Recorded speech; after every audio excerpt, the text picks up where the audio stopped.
If you're a commissioned salon or spa owner working nonstop, barely paying yourself, and wondering how in the heck this became your life, you need a serious upgrade.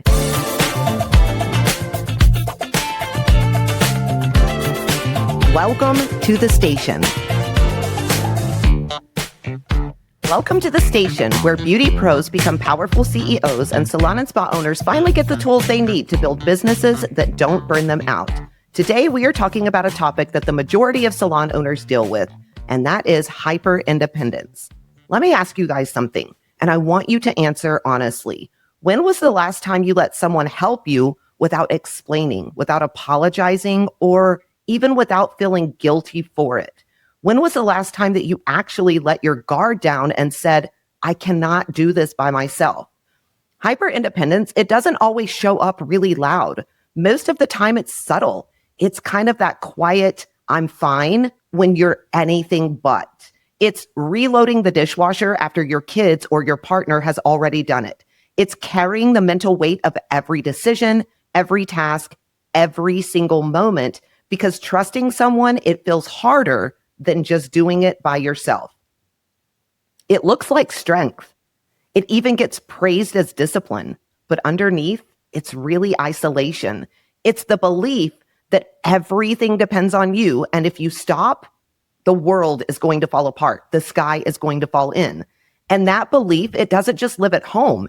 It follows you into your business. It shows up in how you lead, how you delegate, how you burn out, but keep pushing through anyway.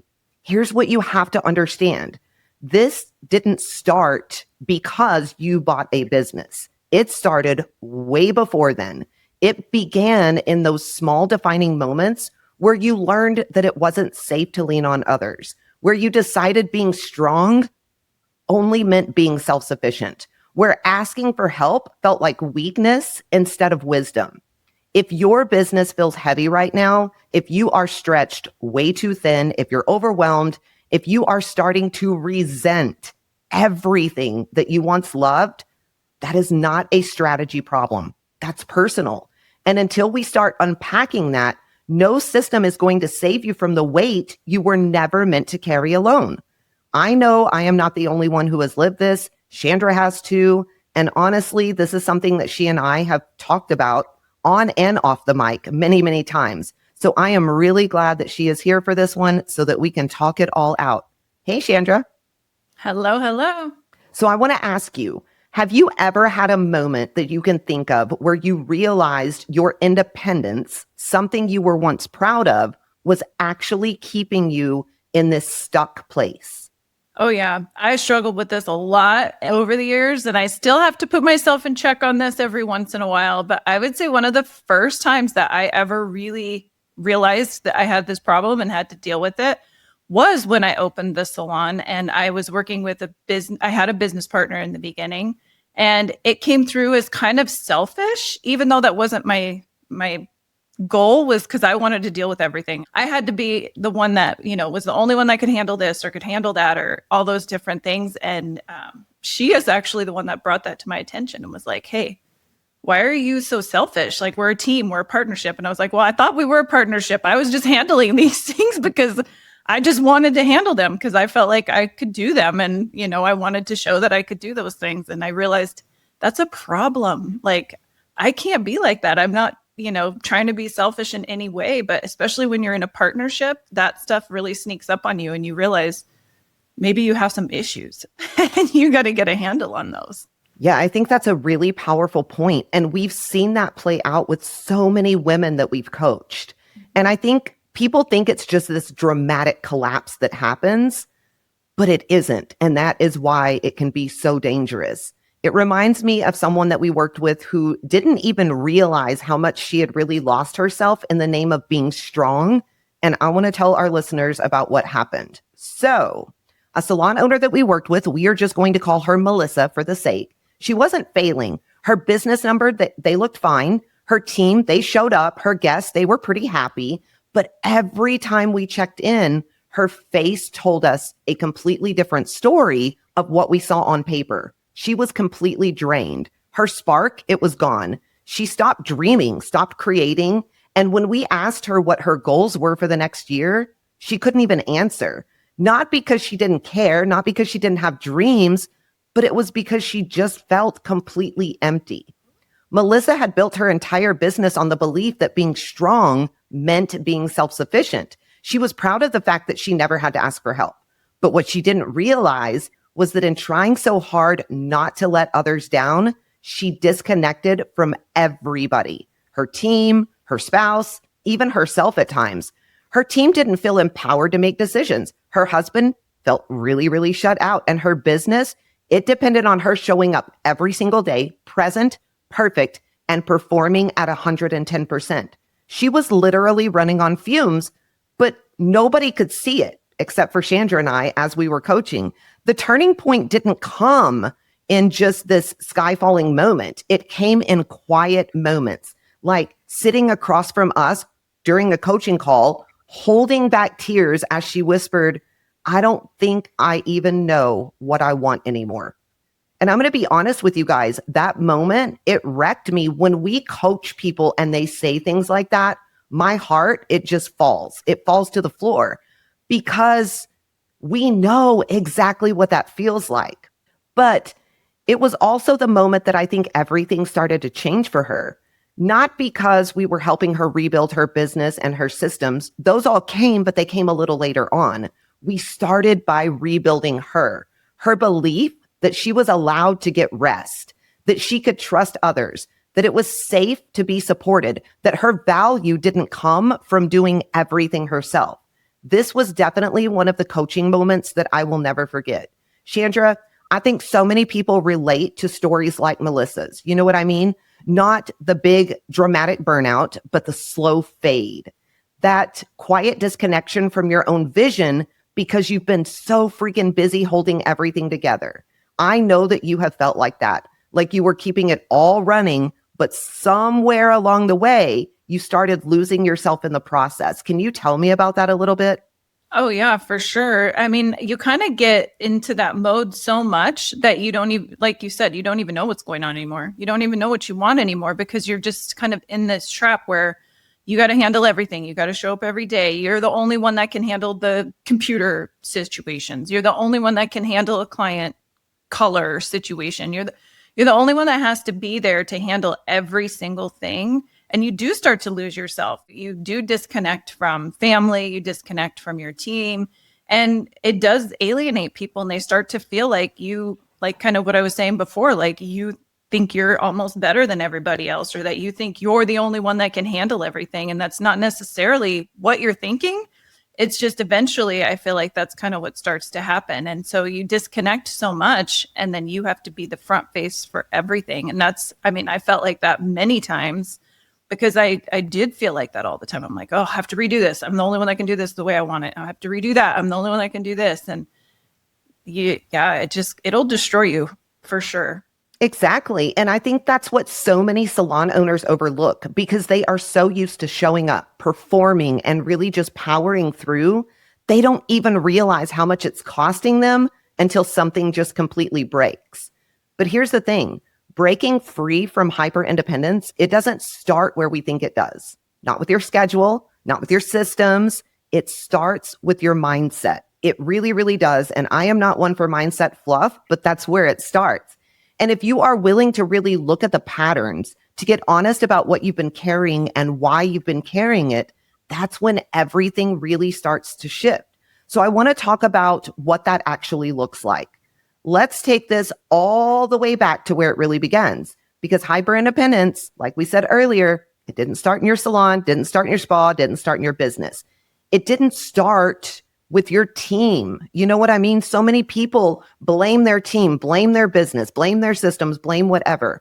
It starts way, way, way before that, long before you ever became a business owner. You were likely already carrying more than you should have been. And if you've been moving through life believing that it is safer to rely on yourself than to trust other people, that didn't come out of nowhere. For many of us, it started in childhood maybe, or even early adulthood. Maybe you were the responsible one, the fixer, the one that everybody leaned on. Maybe every time you opened up or you asked for help, somebody let you down. Or maybe You were just raised to believe that needing anything made you a burden. So you just stopped asking. You stopped needing. You started carrying everything yourself. And over time, that became your identity. And now that is so ingrained that you don't even question it anymore. You just keep showing up strong, capable, and calm, even when everything inside of you feels completely heavy. Chandra, I want to pause here for just a second. Can you think of a moment in your life where you started to realize that what looked like strength to other people was actually something you were using just to survive? Yeah, I mean, I think that is where that started. I think that is how that got started, is it was sort of like a tool of like survival, or kind of that mechanism where you feel like you are the only person that's there. And then you start to feel like, I mean, that's what started for me in childhood. My childhood was like that. I was always the one in charge. I was always the one that had to take care of everybody. I was the oldest kid. Like from that very early age, I feel like it just started to be that everybody leaned on me. And if I leaned on anybody else, they didn't do it right. So then I started to feel like I am the only one that can take care of everything. And I am the only, and I can't trust anybody else to deal with this stuff. And I can't trust anybody to do things. And when that's ingrained in you from that very early age, that's how you end up, you know. And I definitely have been like that many times. And yeah, I feel like I still do all the time. I have to stop. And here's the thing with hyper independence. It doesn't feel like a problem when it's working. When you are being praised for how capable you are, when people are relying on you, when you are known as the one who always gets stuff done, it actually feels empowering. But over time, that self-sufficiency, it becomes a prison. You don't let people in. You don't rest without feeling guilty. You don't express your needs. You suppress them. You lose connection with others. And even more painfully, you lose that connection to yourself. And people just don't realize this. It took me a long time to realize this. So before we actually talk about fixing anything, we have to start with recognizing it in ourselves. So I want you to start noticing the small automatic ways that you protect yourself throughout the day. When someone offers help, what is your gut response? Do you instantly say, I'm good? Do you deflect with a joke? Because that is what I was notorious for. Do you say no before you even think about accepting the help? That, my friends, it's not just habit. That is protection. And until you pause long enough to actually question those moments, nothing can change. Absolutely nothing. So here's a question that we want our listeners to sit with. What would it mean about you if you allowed someone to take care of you, even just a little bit? And Chandra, I know this is something that we both had to work through personally, shared a little bit already. Was there ever a time when receiving felt unsafe for you? Like letting someone help you meant losing control or maybe exposing too much? Yeah, I feel like anytime anybody does try to help me or wants to, step in and take over something, if I'm overwhelmed or dealing with stuff, I don't like it. I don't want them to do it. Or I feel like now I got to do something bigger and more to make up for the fact that I didn't handle whatever it was. Even my husband, I remember like I had an injury once and I was like even trying to hobble around. He's trying to help me. And I was just like, no, I've got it. It's fine. And like, I was like mad that he's trying to help me. And I'm like, this is stupid.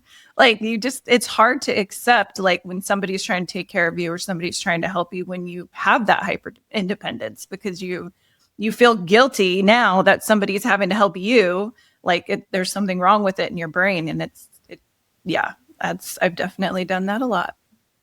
Well, and I think that's why it's so important to talk about it, because I think maybe people don't understand what hyper independence really is, but I would say that probably 75% of women deal with it, realistically. Now, once you've started recognizing the pattern, the next step is retraining your response to support. And this takes a crap ton of practice, not just in crisis moments, but in your everyday life. Because this isn't about learning how to ask for help when you're falling apart. It's actually about learning to receive even when things are okay. It's about expanding your capacity to let others show up before you ever break down. You have to start small, but you want to start meaningfully. So let your partner handle dinner without hovering in the kitchen, correcting how they chop the vegetables. Let your friend take the kids for the afternoon, even if they forget the freaking diaper bag or don't follow your routine to the letter. When someone offers to help, don't say no out of habit. Just say yes and then let them. Let them do what they are offering to do. You are probably going to feel tension almost immediately. It's that uncomfortable swirl of guilt, loss of control, the urge to automatically step in and fix it. And that's not really a sign that something is wrong. It's a sign that something is starting to rewire in your brain. That internal discomfort, it's your body responding to this new reality that you're creating. One where you're not carrying everything anymore, one where you're not needed in every moment for everything to work out. And it's going to feel very, very unfamiliar. It's not bad. It's growth. It's proof that you are creating space for peace. There are so many salon owners out there that do not create space for peace. So instead of numbing that discomfort, breathe through it, acknowledge it, remind yourself, it's okay for things to be done differently. It's okay for me not to be in control, and it is okay to be helped. This isn't just about accepting help. It's about teaching yourself that the ease of life is allowed, that being supported can be safe, and that your world is not going to fall apart if you are not holding every piece. Chandra, I would love to know, was there a moment when you realized that receiving didn't mean losing control, but it actually allowed you to be more fully present in your life? I've got a couple situations that I could refer to, but I would say the first one that really was a good turning point for me in having to start accepting that people are wanting to help or do things was when I was on maternity leave. And I still have my business partner at the time. And so she had to handle everything. And I remember at first I'm at home with a new baby and my first concern is, oh my God, is she going to be able to handle the staff meeting? Oh my gosh, I don't think this is going to go well. And I'm like panicking. And then when I talked to her on the phone, everything's fine. She's like, I got this. You don't need to worry about it. Just be home with your baby. Everything is fine.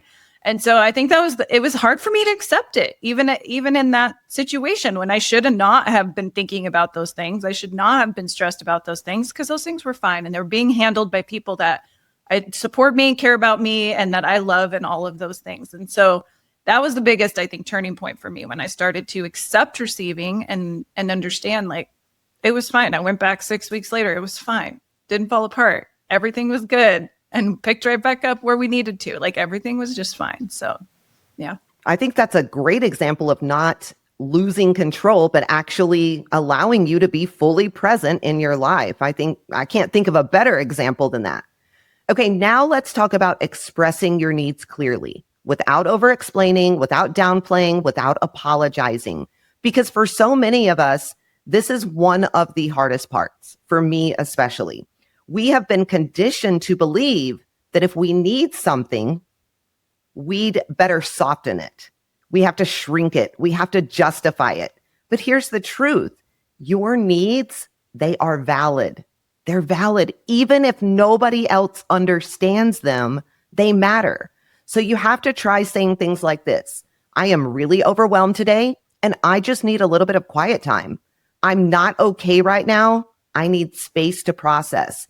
I could use help with this, and I'm learning to let that be okay. You don't need these big dramatic reasons. You don't need to make it palatable. You're allowed to speak up simply because you are human. And the more that you do it, the more your relationships are going to start to shift, because people start realizing, oh, she's a whole person. She's not just this strong superwoman, superhero type person that we see. Chandra, I'm curious, do you remember the very first time that you allowed yourself to say, I need this without guilt? And what changed when you stopped shrinking those needs? I would say maybe the first time was, and not even that long ago, I would say just a few years ago, honestly, that I was doing literally, so I started taking changes in the business. It's actually kind of when you and I started working together and we started really breaking everything down and getting in there. And, I was doing more marketing and doing all these things. And I started realizing like, I can't do all this. Like, I felt like I was working a lot before I started changing things. Then when I started changing things, I was working 10 times more. And so I think that first time was really when I had to just pause and be like, okay, this is crazy. Like, you need to relax and you need to take a time out and you need to like pay attention to what you're actually doing and just breathe for a minute. And, then things started to change after that. And I started realizing like I can lean on other people to take some of these things over. Some of those tasks that I was trying to handle, I leaned on other people to take those tasks that they actually did it better because they weren't so freaking stressed out, So it's like, you just have to pause. I would say that's the first time I really started like paying attention to it and taking time out to be like, okay, need a moment, need a break. I can't do all this stuff. Yeah, I think that's amazing. And I remember being there, obviously. I think one of the parts that people don't realize when you are going through these stages and actually recognizing hyper-independence is that there's a grief process. There's grief when you start releasing parts of your identity. Because when you have been the strong one for so long, part of you is going to mourn what it felt like to be needed all the time. You might even feel a little lost when people don't expect you to carry everything anymore. It's okay. That's part of healing. That grief, it's not a sign that you are going backwards. It's actually proof that something old is just falling away and that something new is actually being built. That right there is work. That is amazing work that you're doing in yourself. This is how we begin to live differently. And once you start doing that in your personal life, everything is going to shift, including your business. The reality is, if you can't trust people to show up for you in your personal life, how do you ever expect to trust your team to show up in your business? If you don't know how to rest at home, how are you ever going to take a real day off from your salon or spa? If you can't delegate the grocery list without anxiety, how can you release control over your client schedule or your team systems or whatever it may be? The way we live is the way that we lead. And hyper independence, it is going to keep your business small. No matter how hard you work, you are going to stay being stuck as that bottleneck, solving everybody else's problems, picking up every drop ball, because deep down, you truly believe that it all depends on you. But when you start healing this part in your life, when you start receiving support, resting without guilt, speaking your needs without apology, your leadership is going to change. Your business becomes a place where people feel empowered, where trust is shared, where your team can rise because you finally allow them to. And most importantly, you start building a business that gives back to you. So instead of draining you every second of every single day, it's actually doing something for you. And when you start healing those patterns in your personal life, I feel like that's when your business finally starts to feel sustainable. Because let's be honest, if you don't feel safe being supported in life, you're never going to feel safe letting go in your business. And if you ever want to step away, you have to feel that way. And that's exactly what one of our listeners asked us about. So I want to get into the listener question. Her question really stuck with me because it speaks to both sides of this journey, personal and professional. Here's what she said. I have spent most of my life being the strong one in relationships, in my home, and now in my business. I know that it is taking a toll, but I don't know how to shift out of that role without everything just falling apart. How do I stop living and leading from this place of constant pressure without losing control of everything that I've built? That question has so many layers because when you've built your identity around being the strong one, stepping out of that role can feel absolutely terrifying. It's not just about losing control of the things around you. It's about losing the version of yourself that you've always been. But here's what I need everybody to hear. Letting go of pressure is not the same as letting go of leadership. Releasing the need to be the one that holds it all together, it isn't weakness, and quit looking at it that way. It is wisdom. You are not abandoning what you've built. You are finally building it in a way that doesn't require you all the time or your burnout in order to sustain it.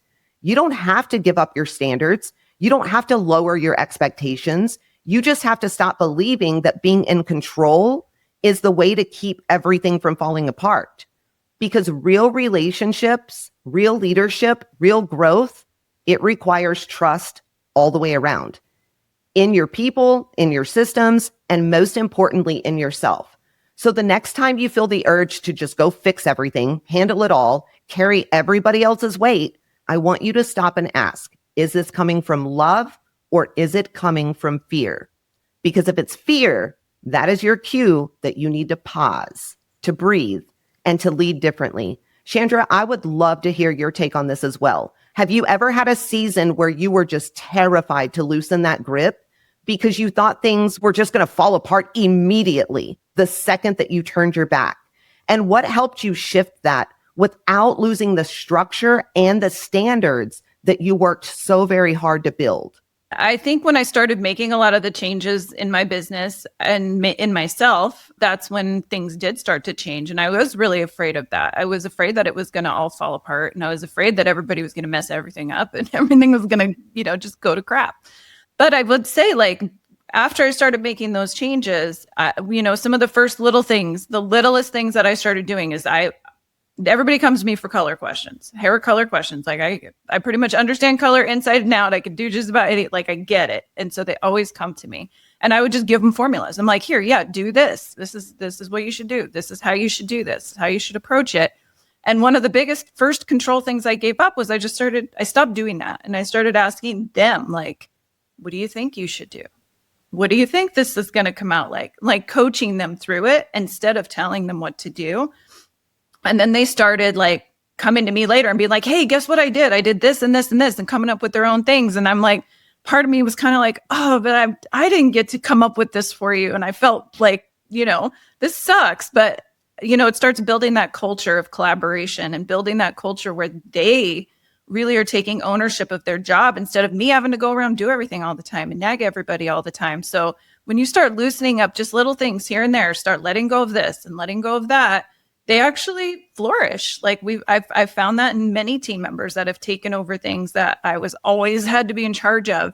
And I actually like what they're doing better. They come up with more creative ideas. They come up with better things. And I'm not the one sitting there spending my whole day doing it anymore and stressing out over everything. So that would be my example of, how you can get through that. And I think if you want to build a really strong culture in your business, you have to start leaning on your team and letting things go and stop being, the crazy person running around all the time. I love that. And I think that's exactly what so many people need to hear. Not just that it's possible to lead differently, but that it's safe to do it.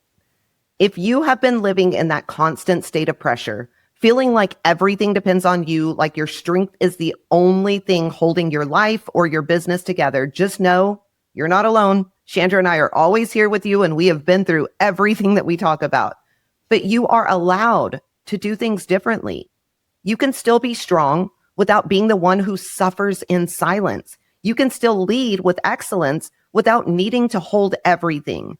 And when you start living from that truth, everything in your world is going to shift. Your peace, your leadership, your relationships, your business, all of it. And that is exactly what we help salon and spa owners do inside of the Beauty Biz Agency. We're not just teaching you how to run a business. We are helping you build one that doesn't run you into the ground. One with structure, with systems, with leadership support, with a team that knows how to rise even when you take a step back. So if this episode hit something in you, if you are done being the one who does it all, but secretly feels like it's falling apart, head over to the Beauty Biz Agency and check out some of our amazing resources and coaching options that we have available. Make sure to subscribe to our podcast so you never miss an episode and follow us on all platforms. Chandra, how do they connect with us? Yeah, reach out to us at the Beauty Biz Agency on Facebook or Instagram, or the Beauty Biz Mentors on TikTok. We'd love to hear from you guys. If you have any questions or anything you'd like us to answer on the air, shoot us a message so we can get those questions answered for you, and we'd love to help you out. Absolutely. Remember, this isn't about starting over. It's about building better, because you deserve a business and a life that supports you. This is a station where beauty pros become powerful CEOs. Until next time, lead like it matters, build like it lasts, and don't settle for anything less than freedom and profit. Now go out there, make bank, run the show, and ditch that chair. Until next time, keep slaying those business goals with a whole lot of swagger.